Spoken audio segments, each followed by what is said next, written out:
E eu já estou aqui com elas, com a doutora Agnes Salles, advogada, e a delegada da DEAN da Zona Norte, Marília Ferreira, que elas vão falar um pouquinho mais sobre esse tema, vão falar sobre a violência doméstica e os aspectos processuais disso tudo, para que você aí do outro lado tenha um conhecimento, sabe, não informação nunca é demais, né? O conhecimento liberta a nossa máxima aqui no programa, e eu tenho certeza que elas vão agregar bastante aí com as informações que elas vão trazer para a gente. Sejam muito bem-vindas, tá? Bom dia, muito obrigada sempre por estar aqui. É um prazer estar com a doutora Marília hoje para explicar um pouco, né, acerca dessa para mim, desculpa, doutora, eu vou até falar, mas para mim isso é um vírus na nossa sociedade, né? A sociedade brasileira ainda tem muitos casos. Muitos casos é triste. Nós, triste, como né? mulheres, temos que mais uma vez estar aqui explicando, tentando mudar um pouco o pessoal aí de casa, né, para cada vez mais diminuir essa situação. Sim, é triste e, ao mesmo tempo, importante, salutar que nós estejamos sempre tratando desse assunto, que, embora seja repetitivo de tanto que a gente trata, é extremamente importante que estejamos sempre trazendo à tona esse assunto que nos traz angústia, que nos traz constatações, né? Infelizmente, muito tristes, mas que é importante a gente estar sempre tratando, falando, para que as mulheres, né, que estejam nos ouvindo, muitas vezes aquelas tão próximas da gente, né, às vezes amigos, familiares, elas se conscientizem do que é a violência doméstica e familiar contra a mulher e, para além disso, se conscientizem da importância do papel delas nesse rompimento do ciclo de violência. Porque a polícia é um elo nessa corrente, o judiciário, o Ministério Público, outras instituições, né, que atuam nessa rede, mas o principal e mais forte elo dessa corrente é a própria mulher ofendida, vítima, né? A gente depende muito de você, mulher, nos trazer a informação da violência, da agressão, desde aquela mais silenciosa àquela mais aviltante, né, que é a agressão física, que é a que salta aos olhos, nos trazer o que está se passando, para que nós, enquanto polícia, né, e outras instituições dessa rede, possamos te ajudar, né, apresentar as medidas, as orientações, esclarecimentos que sejam necessários. Eu acho que até pegando um gancho na sua fala, doutora Marília, a gente viu isso na matéria, né? A grande importância de quem passa violência, desse romper, foi o que aconteceu com a Maria da Penha, né? Virou uma lei, foi normatizada, virou realmente algo que segura a sociedade ali, tirou um pouco das quatro paredes, né? Que era algo que acontecia muito sem legalizar, sem ter ali aquele respaldo jurídico, e foi muito desse romper mesmo pela coragem nenhuma que lutou por isso. Justamente. E aí eu tento sempre na minha fala sobrelevar essa importância da mulher desejar, né, embora a gente saiba que existe uma dificuldade, que existe uma dependência emocional, uma dependência financeira que limita essa mulher nesse rompimento, né, nessa iniciativa que ela precisa ter. Mas nas minhas falas sobre o tema, eu procuro sempre encorajar essa mulher a procurar a polícia e a delegacia. Nós estamos lá esperando essa informação, porque na grande maioria das vezes a gente só toma conhecimento quando a mulher nos leva, né, a informação. Em outras situações a gente consegue tomar conhecimento por denúncias, por populares, né? Mas na grande maioria das vezes essa violência ela precisa ser noticiada pela própria vítima. Então é importante que ela se encoraje a sair, né, dessa situação, desse contexto. Né? Exatamente. Pois é. E você que está em casa, está ligando agora a TV, eu digo sempre que são os atrasados, né, que estão chegando aqui, não tem problema nenhum, a gente está aqui falando de um tema importantíssimo. Essa semana a gente teve o relato da apresentadora Ana Hickman e isso desencadeou eu acho que trouxe à tona ali várias histórias que talvez a gente estivesse até passando e sem dar aquela devida importância. Já vou mostrar outro vídeo que também teve vazão, né, teve um destaque essa semana, infelizmente falando sobre um feminicídio. E o caso da apresentadora Ana Hickman trouxe à tona uma realidade que muitos já sabem. E por que eu estou falando isso com tanto, destacando bastante? Porque a gente sempre acha que é falta de conhecimento. E, na verdade, a gente está falando de uma pessoa altamente instruída, com acesso à informação, que muitas vezes defendeu o tema contra a agressão, mas passava pela mesma situação. Então, aqui o nosso objetivo, temos a nossa máxima, conhecimento liberta, e é que para você aí do outro lado possa aprender um pouquinho junto com a gente, tá? Eu já vou fazer a primeira pergunta para elas, porque eu já quero deixar esse tema muito bem claro. Eu acho que o primeiro passo é esse. O que é considerado violência doméstica? Para mim, olha só, a violência doméstica e familiar contra a mulher, ela vai acontecer em diversas situações, né? E a gente costuma, quando fala do assunto, esclarecer para a mulher que nós temos a violência de natureza física, que é a mais comum, a moral, a sexual, a patrimonial e também a violência psicológica, né? Essa que a gente tem procurado tratar e conscientizar as mulheres cada vez mais, porque ela é silenciosa, ela é invisível aos olhos e muitas vezes a mulher, porque não é agredida fisicamente... Acho que não há agressão, né, doutora? Exatamente, porque não é esculhambada com palavras, mas ela vive há 20, 25, 30 anos com um companheiro, sendo subjugada, humilhada, manipulada, limitada no seu direito de vestir, de ir e vir, de falar, de frequentar determinados ambientes. Eu acho muito interessante sua fala, porque começa daí, né, doutora? A senhora mesmo falou que é silenciosa e é gradativa, né? Exatamente. E a mulher só vai realmente atrás, geralmente atrás de uma ajuda, de um auxílio, do apoio da polícia, quando já chegou às vias de fato. Isso, é o que a gente percebe, doutora. Eu acho muito interessante realmente trazer... A gente percebe que... O que seria essa violência psicológica, né? A gente percebe que a mulher só chega na delegacia para tratar de uma agressão física ou de uma reiterada agressão moral, né? Que é quando ele fica xingando com palavras... Extremos, né? Exato. E aí, quando a gente vai fazer a escuta ativa dessa mulher, né? Que a gente deixa ela falar, trazer ali, né? É uma espécie de desabafo, né? A gente tem o cuidado de fazer esse acolhimento para além de uma oitiva meramente policial. Geralmente só com mulheres, né? Também.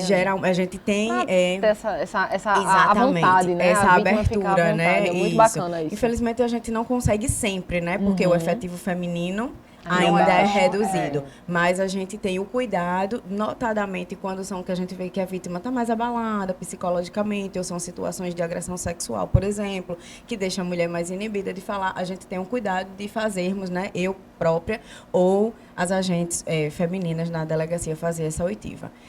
E aí, como eu estava falando, né, acerca da violência psicológica, ela é tão invisível e ainda desconhecida da maioria das mulheres que a gente identifica sem que a mulher perceba que ela está sendo vítima desse tipo de violência, porque ela chega na delegacia para contar sobre um fato que aconteceu no final de semana anterior, um empurrão, uma agressão física de outra natureza. Não tem a dimensão de tudo que acontece. Exato. Aí quando ela começa a conversar, quando ela começa a relatar, a gente percebe que aquela mulher já vinha sendo vitimada há muito tempo sem perceber. Às vezes você está num casamento de 10 anos, só que no namoro já tinha aqueles sinais. Sim. O da própria Ana Hickman, né, tem uns vídeos que mostram que ela já tinha esse comportamento dele opressivo e tudo, já vinha dando sinais há muito tempo. Então, e aí a mulher ela vai cada vez mais se desligando de si mesma, né, perdendo a altivez, deixando a sua própria dignidade em plano secundário para atender às necessidades da manutenção da família e do casamento. Algumas vezes ela acha que é porque ele a ama, e aí ele segura porque ele tem ciúme, porque ele não quer que ela vista tal roupa. Ou ele pior para mim, que ele vai mudar, né? Sempre existe essa expectativa, né? E aí essa expectativa de que ele vai mudar e de que aquilo foi um fato isolado e não vai mais acontecer, é o que leva a grande maioria das mulheres, após o registro da ocorrência, retornar à delegacia para, como elas dizem, tirar a queixa.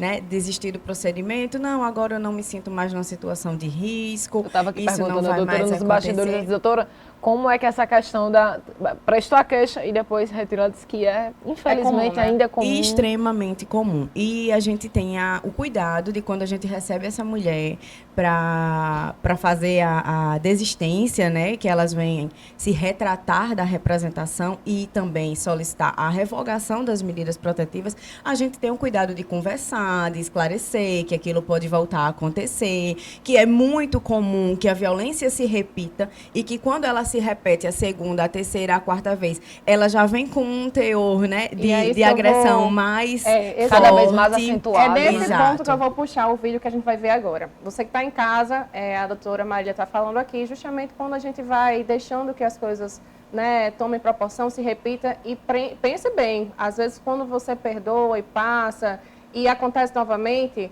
vai perdendo até aquele medo, aquele temor, vai ganhando uma proporção que você não tem noção. E, infelizmente, pode acontecer o que eu vou mostrar agora para vocês. Bora acompanhar.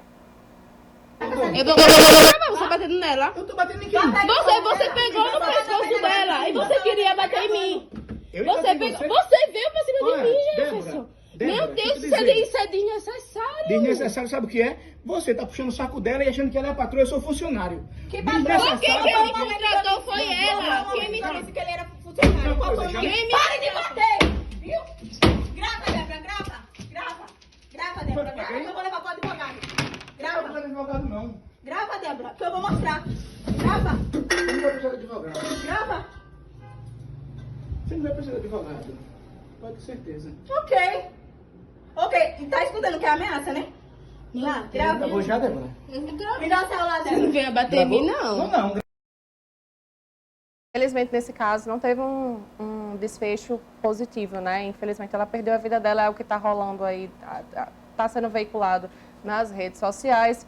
E, infelizmente, é mais um caso de muitos que acontecem. E eu já vou passar a pergunta aqui para elas, porque elas podem responder isso para mim. E para você aí que está do outro lado, de repente está passando por uma situação ou conhece alguém, quais são os elementos que a gente consegue ver? Porque ali eu acredito que ela já tinha passado por várias situações. Você vê que ela fica acuada, ela vai para dentro da loja, né, por vários momentos. O que é que ela poderia levar para a delegacia, para um advogado, para alguém, para ajudar ela? Os elementos mesmo que evidenciassem que é uma violência doméstica. Olha só, antes de qualquer coisa, o que mais me chamou a atenção no vídeo foi que a amiga, que poderia ter socorrido, se ocupou em gravar e não em ligar para a polícia. Perfeito. Né? Porque naquela situação ali poderia ter sido flagranteado, né? Ele seria preso, talvez isso já de alguma forma o inibisse. Teria evitado, né, o pior que aconteceu. Exatamente, eu não sei como aconteceu, se o feminicídio foi logo em seguida, foi nesse mesmo contexto, se foi depois, mas enfim. Foi logo em seguida. Pois bem, né? Talvez Ele se já a estava polícia armado. tivesse sido acionada e tivesse chegado a tempo, né? Assim, eu entendo que existiam possibilidades, né? Ao menos de tentar evitar o que aconteceu, né? O pior. E aí, mas a gente percebe doutora, até trazer esse que ponto. a sociedade vive tão bitolada em gravar, em filmar, em expor, e aí esqueceu do principal, que era procurar ajuda, né? Fazer a denúncia de forma, Fazer a denúncia, ali com exato. flagrante. Exatamente, né? Então, assim, o que me chamou mais atenção no vídeo foi isso. Talvez o tempo que ela passou gravando, Já teria teria acionado a polícia teria chegado, né? Talvez Qual tivesse seria o sido número, o número. doutora, para a gente poder chamar a polícia ali Olha, naquele momento? nesse momento de situação flagrancial é o 190. É a 190. polícia que faz essa atividade, né, preventiva, ostensiva, está sempre nas ruas ali circulando, sempre vai ter uma viatura da Polícia Militar próxima e é quem vai poder chegar mais rápido. E para denúncias outras que não sejam, né, situações de iminente risco, 180, 181, Polícia Civil diz que denúncia, inclusive importante trazer o conhecimento das pessoas que essa denúncia pode ser anônima, a pessoa que está denunciando não precisa se identificar, mas vai chegar para a gente e a gente vai apurar a situação de violência que está sendo noticiada. Inclusive, aqui em Natal tem as patrulhas Temos as patrulhas Maria da Penha, tanto tem a Guarda Municipal, como tem a Polícia Militar, que inclusive na minha área, né, de atuação na Zona Norte, que é do que eu posso falar, porque é o que eu vivo todos os dias, a Polícia Militar tem uma atuação muito importante de chegar muito rapidamente nas situações e a gente observa que de fato tem funcionado.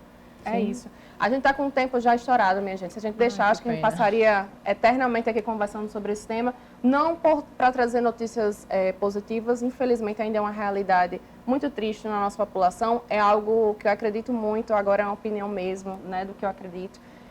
Trazido muito pelo embasamento cultural que a gente vive. É algo que a mulher ela se sente nessa posição e por isso ela aceita certos comportamentos. Por isso que é tão importante esse debate, a gente sentar e conversar.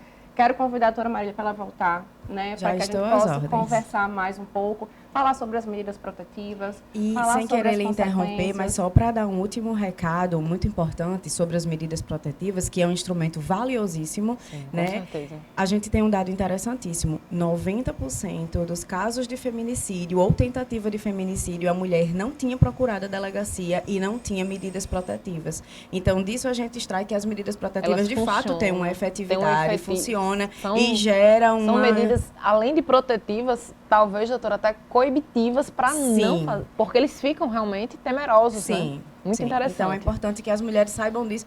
E, mais uma vez, apelo que vocês não guardem a violência, que vão à delegacia, denunciem, procurem as instituições, porque a gente pode ajudar e a gente pode salvar vidas. É isso, meu povo. Já fica aí, já receba essas dicas.